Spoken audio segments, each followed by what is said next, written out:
Our ultimate goal is to remember Krishna at time of death. But why do we have to chant 16 rounds? Just remember Krishna all the time while performing our duties. Is it enough? Yes, it is enough. If you can remember Krishna all the time, you don't have to do anything else. But why are we chanting Hare Krishna? It's exactly for this reason, for remembering Krishna. What is the way of remembering Krishna? Ask that question. If you want to always remember Krishna, how do you always remember Krishna? The answer is, it's not easy to remember Krishna. So, it has been made easy to remember Krishna by chanting Hare Krishna. That's the easiest way of remembering Krishna. Therefore, we are advised, Kirtaniya Sada Harihi. Always chant Hare Krishna. Make it a practice to chant Hare Krishna. That way you'll be able to remember Krishna. So if you practice chanting, whenever death comes, if you practice chanting always, you are going to remember Krishna at time of death and you're going back to Godhead. That's it. Simply have to practice chanting Hare Krishna. And chanting Hare Krishna is very simple because you simply have to vibrate your tongue. Practice vibrating your tongue. Hare Krishna, Hare Krishna, Krishna. We vibrate our tongue for so many different things. But instead of simply vibrating so many other sounds, you vibrate Hare Krishna. Little practice is required, that's all. And this vibrating the tongue for chanting Hare Krishna, because Krishna is supremely attractive. So as you keep vibrating your tongue and chanting Hare Krishna, your consciousness becomes purified. And as your consciousness gets purified, your attraction for Krishna is awakened. Your memory of Krishna is revived. And then, very quickly, you'll develop a liking for chanting. You want to chant more. And when you want to chant more, you'll always take every opportunity to chant Hare Krishna, Hare Krishna, Hare Hare.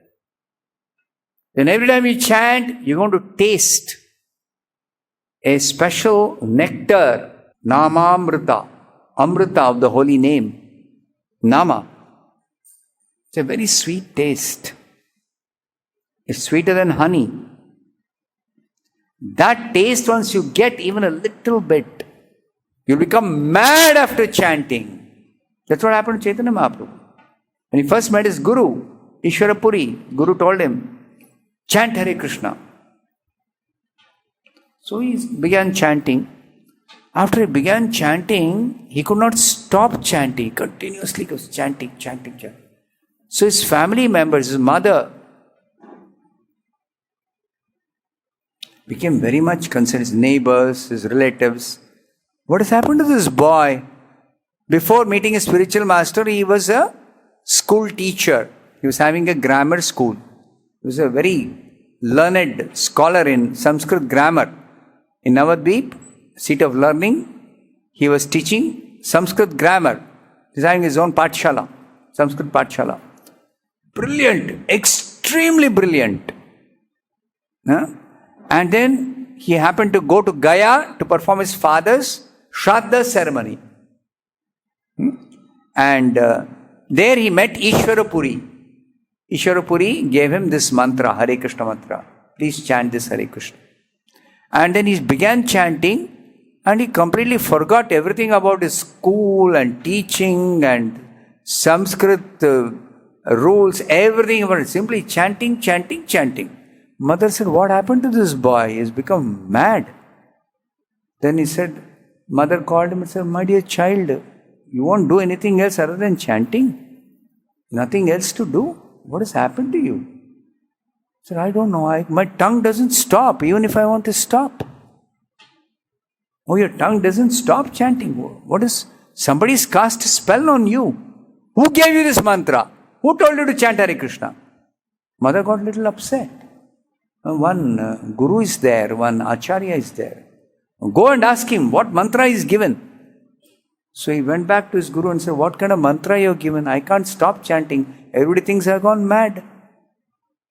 Then the Guru, being very pleased, he said, my dear child, this is the perfection of chanting Hare Krishna. Now, go back and preach this chanting Hare Krishna to whoever you meet.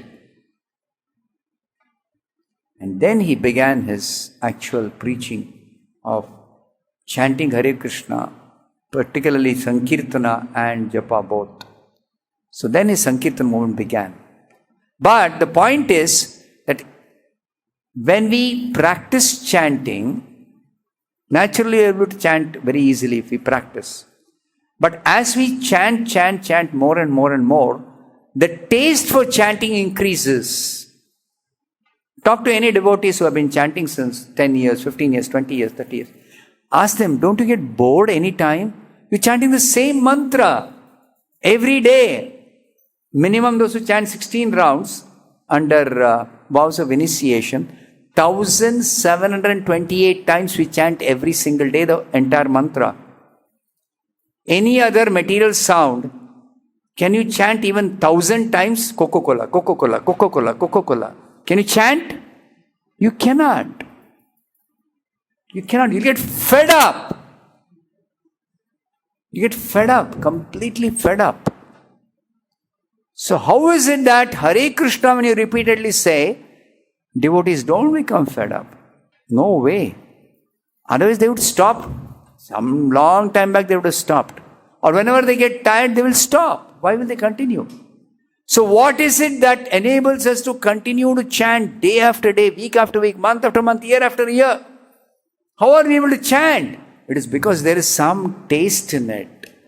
Otherwise not possible to chant. Without ruchi, nobody can continue this chanting for such a long time. So what is that taste? That's a spiritual taste. It's a spiritual taste. It's not like the taste of something we eat, edible. No, it's not that. It's some other taste.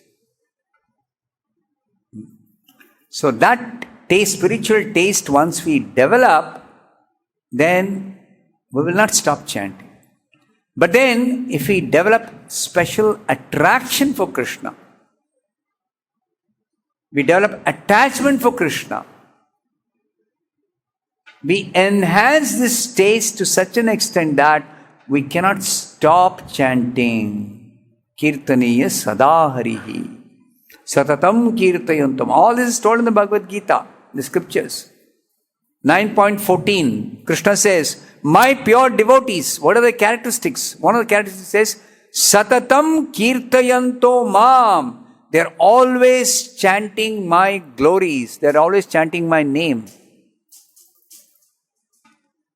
So that is the way to remember Krishna. Therefore we chant Hare Krishna always.